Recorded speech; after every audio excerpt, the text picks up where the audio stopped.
Into the deep. From April 20th to July 10th, the National Oceanic and Atmospheric Administration and its partners will probe the depths of the Mariana Trench in the western Pacific Ocean. It's an area that's still poorly understood, and researchers are using the opportunity to build baseline information about the geology and wildlife in and around the deepest part of the ocean. The three-leg mission will bring light to extreme habitats, sponge communities, mud volcanoes, hydrothermal vents and some of the planet's strangest creatures.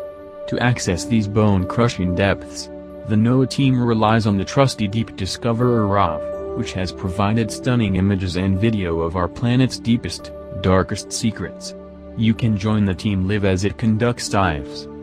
Already, the expedition is revealing strange and beautiful creatures like this holothurian, which was photographed on a recent dive.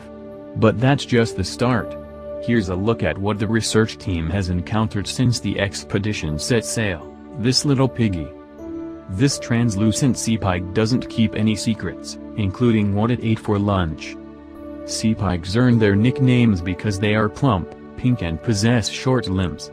They feast on particles plucked from the mud they munch on. They're typically found on the ocean floor in large groups. This particular species sports antennae-like projections and is a little less pig-like than its cousins. NOAA researchers aren't sure if this creature falls in the genus Amperma or Peniagon, fishing fish. An anglerfish tucked away in a hiding spot awaits its next meal. These deep-sea fish use a lure to attract prey and ambush them, swallowing them in one bite. This angler's lure is a round, white structure resting between its eyes, hypnotic jelly. Scientists spotted this flashy jellyfish during a dive on April 24th at a depth of over 12,000 feet. It's thought to be a hydromedusa belonging to the genus Crossota. The red lines appear to be radial canals that connect to bright yellow gonads, cliffclinger.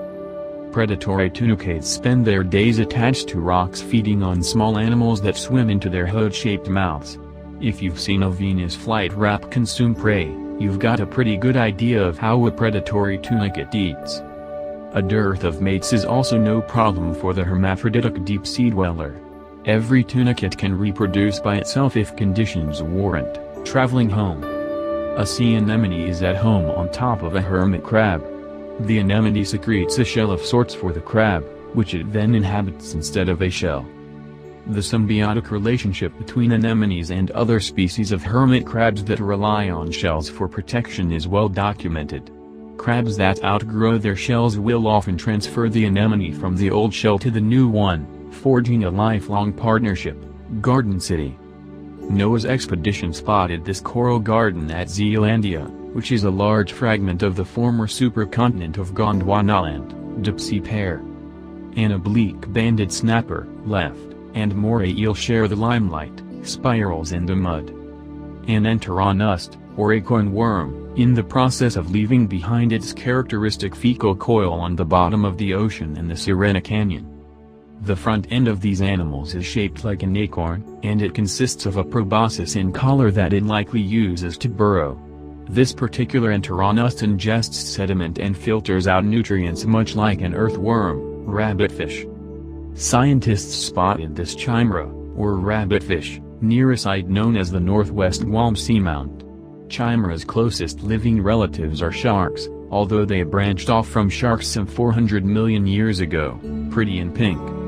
Sea anemones are named after the five-petaled flower that blooms on land, and they are considered to be the flowers of the sea. They are abundant, and can be found in shallow tidal zones to depths of more than 10,000 feet, unknown passenger. This shrimp has a parasite living on its back that stumped scientists.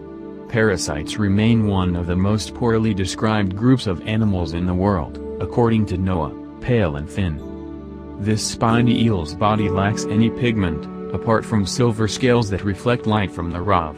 This ghostly creature was photographed south of Guam at a depth of about 1.6 miles. What is it? Scientists aren't really sure what to call this species of sponge.